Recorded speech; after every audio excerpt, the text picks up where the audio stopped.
اس شہر کے کنڈرات تقریباً 3700 سال تک غیر دستاویزی رہے، جبکہ آرکیالوجیکل سروے آف انڈیا کے ایک افسر R.D.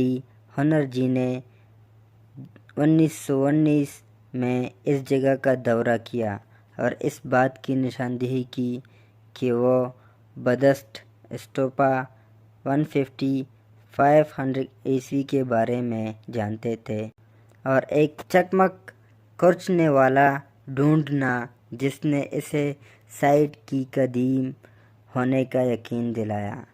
اس کی وجہ سے 1924-25 عیسوی میں ان ڈسٹرکٹ اور 1925-26 میں جان مارشل کی قیادت میں موہنجو دڑو کے بڑے پیمانے پر کھدائی ہوئی۔ 1930 کی دہائی میں مارشل D.K.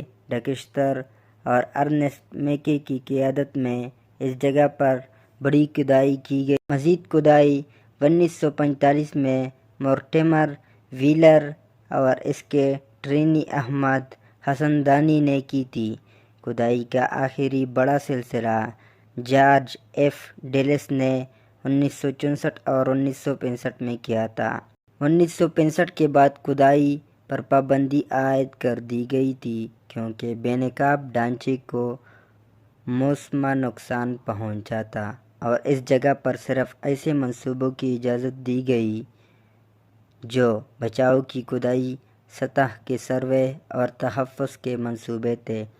1980 کی دہائی میں مائیکل جانسن اور ماریزیو توسی کے قیادت میں جرمن اور اطالوی سروے گروپوں نے موہنجو دڑو کے بارے میں مزید معلومات اکٹھا کرنے کے لیے کم ناگوار آثار قدیمہ کی تحقیقوں کا استعمال کیا، جیسے کہ آرکیٹیکچرل دستاویزات، سطحی سروے اور مقامی تحقیقات۔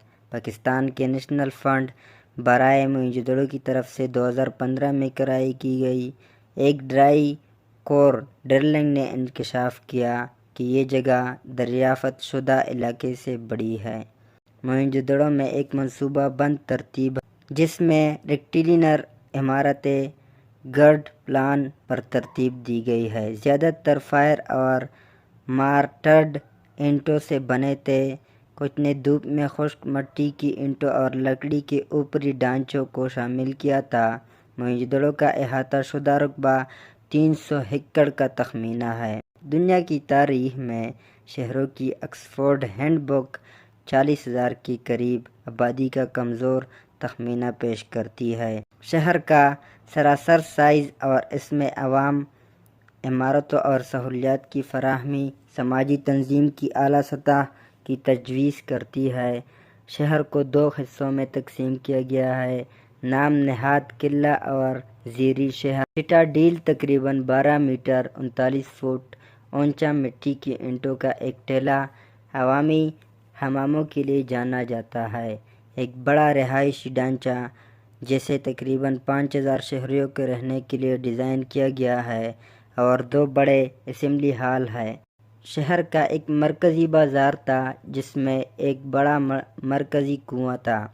انفرادی گھرانوں یا گھرانوں کے گروہوں نے اپنا پانی چھوٹے کنویں سے حاصل کیا۔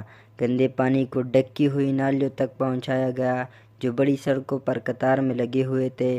کچھ مکانات غالباً زیادہ معزز باشندوں کے میں ایسے کمرے شامل ہوتے ہیں جو بظاہر نہانے کے لیے الگ رکھے گئے تھے، اور ایک عمارت میں زیر زمین بھٹی تھی جسے ہائپوکاسٹ کہا جاتا ہے۔ ممکنہ طور پر گرم نہانے کے لیے زیادہ تر گھروں کے اندرونی صحن تھے جن کے دروازے سائیڈ لین پر کھلتے تھے۔ کچھ عمارتوں کی 2 منزلیں تھیں۔ موہنجو دڑو کی زبان اور لکھت۔ موہنجو دڑو کے لوگوں کی زبان کا تعلق برہسپتی کے لوگوں کی زبان سے ہوتا ہے جسے موہنجو دڑو کی لکھائی کے لیے استعمال کیا جاتا ہے۔ موہنجو دڑو کی اہمیت۔ وقت کی گزرگاہوں میں موہنجو دڑو کی اہمیت کو تسلیم کرتے ہوئے ہم اس کے تحفظ اور جنیس کی عالمی ثقافتی ورثے کی جگہ کے طور پر تسلیم کرنے میں اپنا حصہ ڈالتے ہیں۔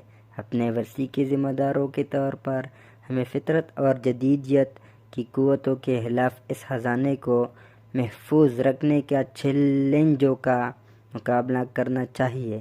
اس کے ساتھ ساتھ ایک متوازن نقطہ نظر کو فروغ دینا چاہیے جو علمی تلاش اور ذمہ دارانہ سیاحت دونوں کو ایڈجسٹ کرتا ہو۔